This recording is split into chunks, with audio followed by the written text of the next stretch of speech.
Perkenalkan, nama saya Ifatul Aula dengan NIM 16014-22004. Di sini saya ingin membacakan hasil analisis film Tari Zamin Par. Poin materi. Yang pertama, tokoh utama Tari Zamin Par. Yang kedua, perkembangan kognitif. Yang ketiga, perkembangan bahasa. Yang keempat, perkembangan psikososial. Yang kelima, perkembangan moral. Yang keenam, perkembangan behavioristik. Yang ketujuh, perkembangan humanistik dari kedua sekolah Ihsan, yaitu pemeran utama.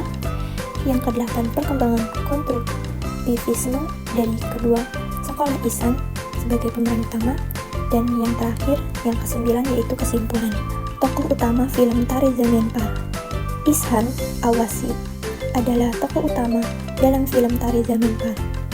Dalam film tersebut, ia adalah seorang anak laki-laki yang mengalami disleksia, yang dimana ia kesulitan dalam membaca, menulis, dan memahami pelajaran di sekolah.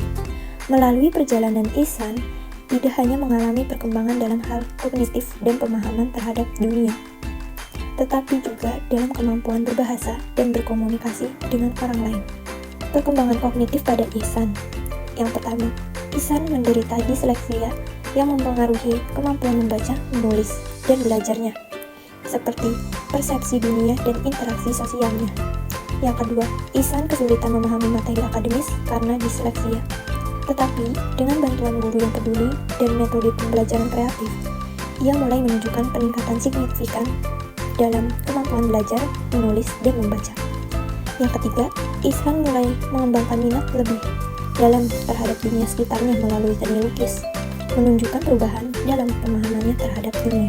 Perkembangan bahasa pada Ihsan. Yang pertama, Ihsan kesulitan berkomunikasi dan mengekspresikan dirinya. Sering merasa tidak dipahami oleh orang-orang di sekitarnya. Namun, melalui seni lukis, ia mulai menemukan cara untuk mengekspresikan dirinya. Yang kedua, kemampuan berkomunikasi meningkatkan seiring waktu. Saat Ihsan mulai merasa lebih percaya diri dan nyaman berkomunikasi dengan orang lain. Yang ketiga, selain kemampuan berbicara, Ihsan juga menunjukkan peningkatan dalam menyampaikan emosi. Awalnya sulit mengungkapkan perasaannya, tetapi melalui interaksi dengan guru dan teman-temannya, ia belajar mengenali dan menyampaikan emosinya dengan lebih terbuka. Perkembangan psikososial pada Ihsan. Yang pertama, Ihsan menghadapi kesulitan dalam belajar, merasa tidak dihargai, dan rendah diri.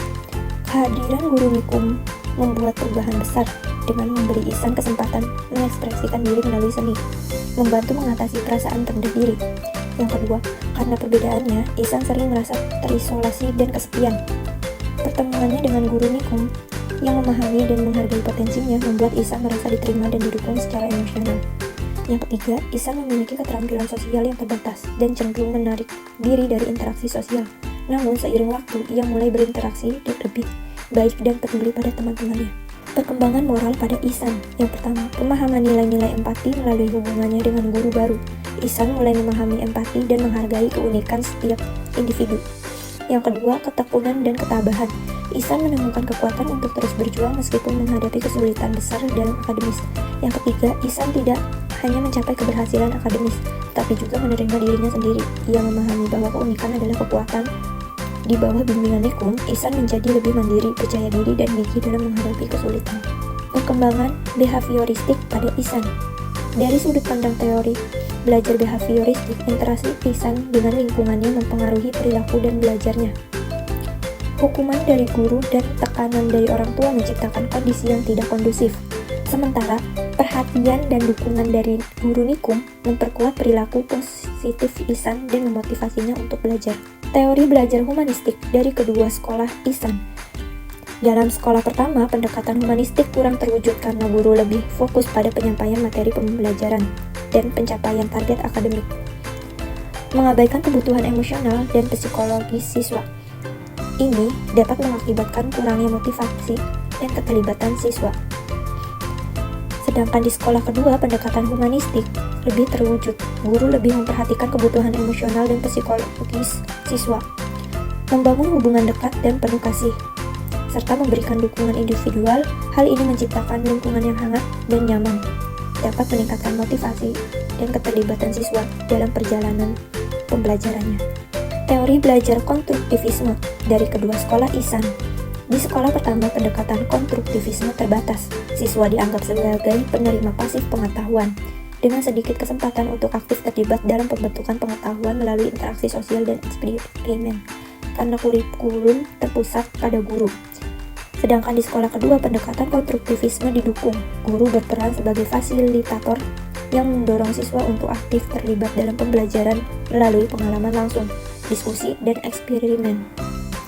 Memberikan lebih banyak kesempatan untuk membangun pemahaman mereka sendiri melalui interaksi sosial dan refleksi.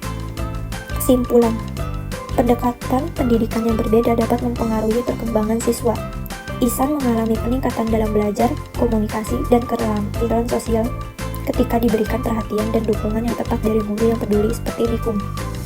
Pendekatan humanistik dan konstruktivisme yang diterapkan di sekolah kedua menunjukkan bahwa perhatian kebutuhan emosional dan psikologis siswa serta mendorong keterlibatan aktif dalam pembelajaran dapat meningkatkan motivasi, keterlibatan, dan pemahaman siswa secara keseluruhan. Sebaliknya, pendekatan yang kurang memperhatikan aspek-aspek ini, seperti yang terlihat di sekolah pertama, dapat menyebabkan kurangnya motivasi dan keterlibatan siswa dalam pembelajaran. Sekian dari saya. Kurang lebihnya mohon maaf. Wassalamualaikum warahmatullahi wabarakatuh.